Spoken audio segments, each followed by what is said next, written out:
আসসালামু আলাইকুম। আপনারা সকলেই জানেন গতকাল বাটপাড়া হওয়াদের বাড়ি আমাদের কাসেম কাকা ইন্তিকাল করিয়াছেন।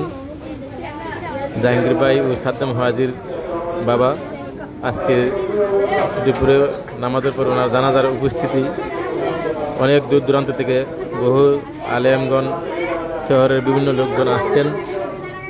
আপনারা সকলেই জানেন আমাদের কাসেম কাকা এতটা ভালো মনের মানুষ ছিলেন, যাহার প্রমাণ আজকের এই জানাজা।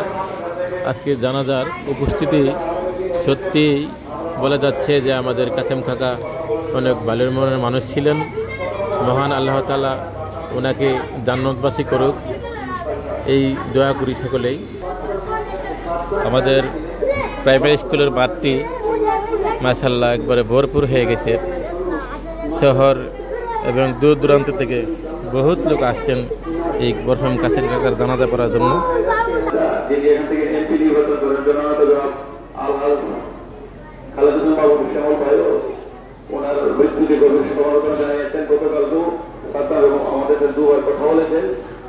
আমরাও সদর বিএনপির পক্ষ থেকে মরহুমের রুহের আত্মার মাগফিরাত কামনা করি।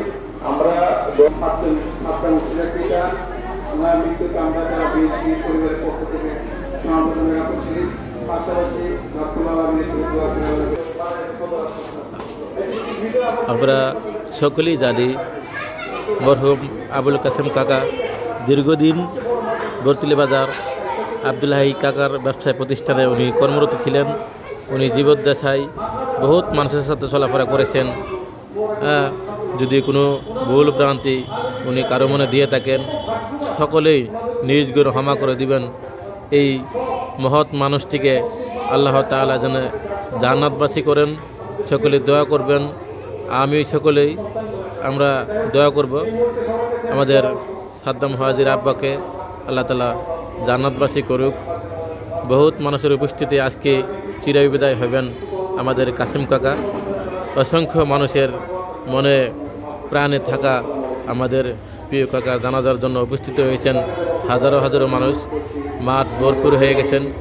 আপনারা সকলেই দেখতেছেন আজকের এই জানাজার দৃশ্যই প্রমাণ যে আমাদের কাসেম কাকা কতটুক ভালো মনের মানুষ ছিলেন।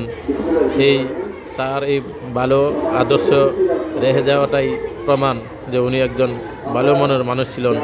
আমরা দোয়া করি মহান আল্লাহ তাআলা ওনাকে জান্নাতবাসী করুক। আমাদের এই আজকের জানাজায় উপস্থিত হয়েছেন সাইদুর রহমান হুজুর সহ বহু আলেম ওলামাগণ।